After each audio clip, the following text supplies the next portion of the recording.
ерте үйлену деген нәрсе бар ғой. Ол біздің бұрынғы қазақтың дәстүрінде қыз баланың тұрмысқа шығатын жасы 20-ға дейін тінді. 20-ға дейін тін, 20-дан кейін жалпы кәрі қыз болып есептелетін. Шалақын айтады ғой, 20-ға келген қыз кәрі болар, өң кетіп шырайы сары болар. Ер 50-ге келсе де айыбы жоқ, әрқашанда біреудің жары болар дейді. Оны қазақтың өлшемі. Арайға қарап айтайыз. Енді қазір кезде заман өзгеріп кетті. Қазір енді 25-тегі қыз да жаспын деп есептейді өзін. 30-дағы да жаспын деп есептейді. Сондан заман өзгергенмен адамның физиологиясы өзгермейді екен ғой. Көрдіңіз бе? Сондан ол өлшем қала береді. Сонда ең идеалды сол 20-ның айналасында тұрмысқа шыққан дұрыс қой. Кішкене ес жиып, 21 асырмаған дұрыс па деп ойлаймын. Бірақ енді екінші бір мәселе бар. Келін мәселесі ғой. Тұрмысқа шыққан қыз біреудің келіні болады ғой. Сонда қазір кезде көп адамдар айтады, бұрын қазақтар неге ерте тұрмысқа шыққан дейді. Өйткені келін деген сөздің мағынасы бір үйге келуі. Басқа бір адамның бір үйге келуі. Енді ол басқа бір адамға келгеннен кейін ол үйдің өзінің заңы болады, өзінің дәстүрі болады. Сөзсіз, соған қыз жас болған сайын тез икемделеді екен. Ол жас шыбық сияқты ғой. Ал енді 25-30-дағы мысалы тұрмысқа шыққан қыз, ол қалыптасып қалған, өсіп кеткен ағаш сияқты да, оның иіліп келін болуы, жаңа ортаға бейімделу өте қиын жүреді екен. Сондықтан сол бабаларымыздікі дұрыс па деп ойлаймын. Осыған байланысты 25 жастағы Арайда сізге сұрақ бар сияқты. Жоқ, енді айта бермеші, мен жасым не болды? Көзің нешедесің Құдай берген өзі? 27-те 50-ге дейін менде 23 жыл бар. Жоқ, 25 деген әдемі жас шынымен. Кішкене дейді, әлі бәрі алда деп ойлаймын. Енді айтыңызшы, жалпы қазір қыздар көбінесе осы қыздардың белгілі бір талаптары бар да. Тұрмысқа шығар кезде ер адамдарға қойылатын талаптары мынандай болу керек, анандай болу керек. Жалпы көп та бұндай талаптар. Енді сөйтіп жүріп қалады 30-ға дейін. Қалай ойлайсыз? Бұл жерде бұндай бір мәселе еді. Біз материалдық тұрғыдан қараймыз ғой барлық нәрсеге. Біз ойлаймыз, материалдық мәселелер шешілсе, бәрі шешіледі деп. Бірақ өкінішке қарай материалдық мәселелер әрине керек, үй керек, машина керек, ақша керек, бірақ ол басты маңызды нәрсе емес негізінен. Өйткені қазір қарап отырсаңыздар, сол ажырасып жатқан адамдардың мысалы жағдайлары өте жақсы адамдар бар. Бәрі бар да, бірақ бір нәрсе жетпейді. Ол не жетпейді дегенде, сонда қазақтың өзінің қара өлеңі бар ғой, мен марқұм енем айтып отыратын, Қаншайым Қарабай қызы 84 жасында қайтыс болды. Сол Ақтөбе облысы Кеңкияқ ауданында тұрды. Құмсай ауылы. Сол кісі айтып отыратын, мен күйеу болып барғаннан бастап, ол кісі өзі өте сонда ненің кен еді, жаңағы фольклордың. Сонда айтатын, аспанда ұшар қос қарлығаш, Құдайым қосар болсаң жақсыға қос, жүрсек те қол ұстасып тыр жалаңаш. Деп айтып отыратын. Сонда келсем әрине. Сонда ағылшындар айтады ғой, laughing cottage дейді да, яғни орыстар айтады, с любимым рай в шалаше дейді. Сонда қазақ жаңағыдай айтып отыр. Сонда үш халықта осыны айтып отыр. Laughing cottage дегеніміз жаңағыдай, cottage деген ағылшындарда бұл лашық екен ғой. Біз коттедж деп жүр, ол ағылшында лашық. Сонда сүйікті адаммен лашықты өмір сүрсең де бақытты өмір сүруге болады дейді. Сонда қарасаңыздар, мынау тұрмысқа шыққан кезде ер тану деген ұғым бар қазақта. Сол қазақ өзі ерге шықты дейді ғой. Сонда қазақта еркек деген ұғым бар, ер деген ұғым бар. Сонда қыз бала негізін ерге шықты деп қазақ дұрыс айтып отыр. Сонда ер деген кім дегеніміз? Ер дегеніміз ол жыныстық атау емес екен. Ер дегеніміз ол рухани атау. Яғни өзінің нәпсісін игерген, өзінің сезімдеріне ие болатын, айтқан сөзінде тұратын, екі сөйлемейтін, орта жолда тастап кетпейтін, яғни екінші рет туған еркекті қазақ ер дейді.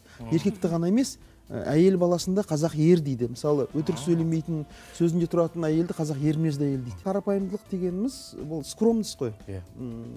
Бұл қарапайымдылық өте жақсы қасиет, бірақ бұл жерде қарапайымдылық олар дұрыс түсінбей отыр да.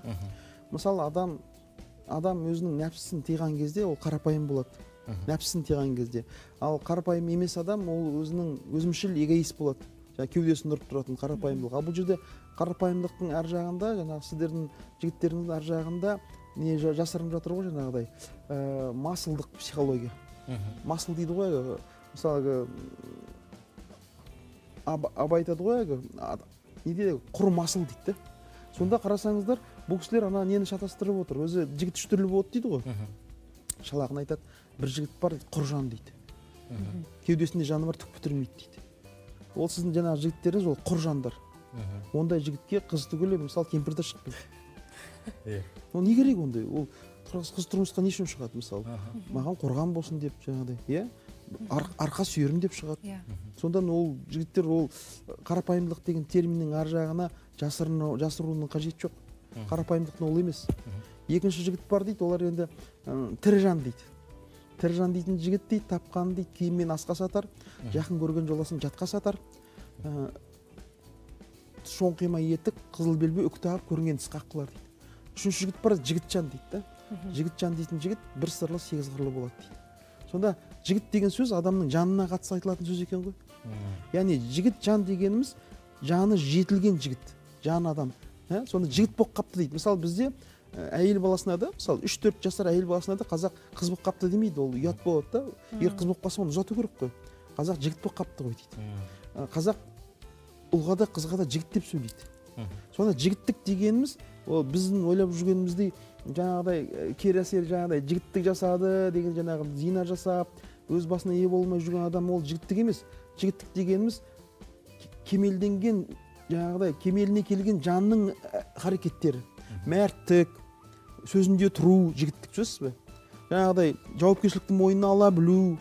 Және ең бастысы бұл жерде бір сырлы болу, Құдайды тану. Өйткені бір сырлы дегеніміз Бұхар жау айтады ғой, іштегі сыр Аллаға мәлім, сыртындағы қулығым амал немене дейді. Сол Құдайын танып, Құдаймен байланыс орнатқан адамды қазақ бір сырлы дейді. Құдайын танып, Құдаймен байланыс орнатқан адамның сегіз қыры ашылады екен.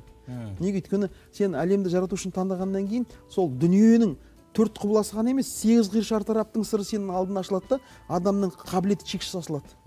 Сондан бізге қазіргі кезде сол бір сырлы, сегіз қырлы жігіттерді тәрбиелеуіміз керек.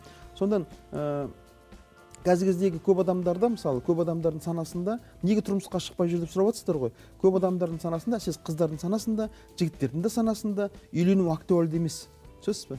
Актуальды емес. Өйткені Акутагава айтады ғой, саусағыңды кесіп алмасаң дейді, аптека деген сөзді көрмейсің дейді.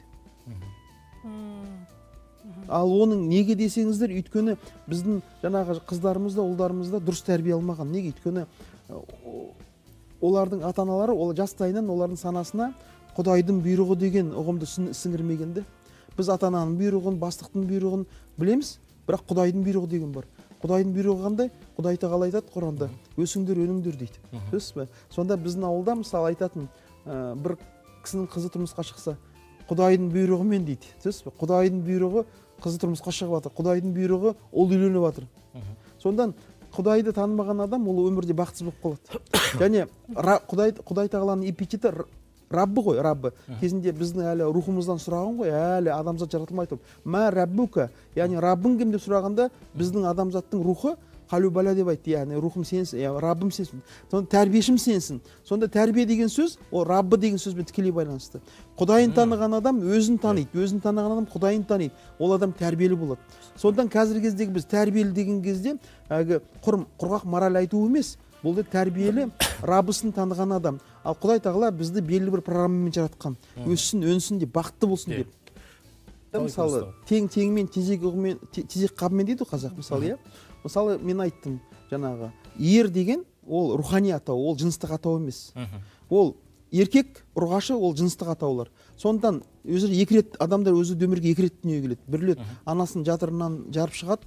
Ол мәшһүр айтады, бірінші рет туу дейді.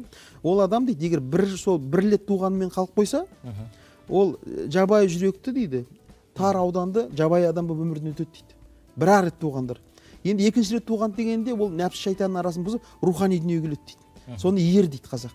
Яғни өзінің нәпсін егеріп, нәпсін танып, өз сезіміне, өзінің құмарлықтарына ие болған адамды қазақ ер дейді. Өзінде тұратын, екі сөйлемейтін. Сонда негізінен ер қадірін ер білер дейді. Сол ер деңгейіне жеткен қыздар өздері ерді танып тұрмысқа шығады. Мысалы, құртқаның қобыландыны күткеніндей. Сонда қазақ айтады, сонда әлгі тең теңмен тезек қабымен деген сөздің мағынасы ол сенде бір машина менде бір машина емес. Қазір ауысып кетті. Иә, біз оның бәрін материалдық, біз надандығымыз сонда, біздің қазір көзімізден басқа ой жоқ қой, көрдіңіз бе? Абай айтады, көзінен басқа ой жоқ, әдеті надан адамның, түсінесіз бе? Неге көкірек көзіміз жабық жатыр? Ал бас көзімен ерді тани алмайсың. Бас көзімен тек қана еркекті танисың. Сонда ерді тану үшін ол тұрмысқа шығатын қыздың өзі ер болу керек. Сонда қазақ айтады, сұлу қыз таранғанша епті қыз байға шығады дейді. Яғни епті қыз деген кім? Ол өзінің шамасын білетін, құдайын таныған, өмірге не үшін келгенін білген, және мақсат мұраты айқын. Ал қыздың мұраты кету ғой. Соны айқын білген қызда, оның жүрегі жанып тұрған қызда жалпы еп болады. Өйткені мен сізге айтайын, көп адамдарда жүрек жоқ қой қазір. Көп адамдар жүрегі өліп қалғанда, сонда Абай айтады ғой, сәулесіз үй болмас, ақылсыз би болмас, жүректе оты жоқ, адамда ми болмас дейді. Сондан жүрегіндегі махаббаты, жүрегіндегі Құдайға деген махаббаты, еліне деген махаббаты. Жалпы қазіргі кезде Франкл айтады ғой, көп адамдарда дейді, көп адамдардың өмірінің неге мәнсіз дейді, өйткені олар өмірдің қойған сауалына жауап бере алмай тұр дейді. Өмір адамға сауал қояды дейді, сен соған жауап беруің керек. Көп адамдар қазір неге үйленеді? Олар құмарлықпен үйленеді. Бірақ қазақ халқы менен не күтіп отыр? Қоғам менен не күтіп отыр деп үйленбейді, сөзсіз бе? Сонда өмірдің қойған сауалына жауап берген кезде жауапкершілік пайда болады дейді. Сол жауапкершіліктен өмірдің мәні пайда болады дейді. Сосын көп адамдар тұрмысқа бақытты боламыз деп шығады дейді. Франкл айтады, бақытсыз деген адам бақытсыз болып қалады, рахатсыз деген адам рахатсыз болып қалады. Бақыт та, рахат та адам өзінің қарызын орындағанда келетін жанама нәрселер дейді.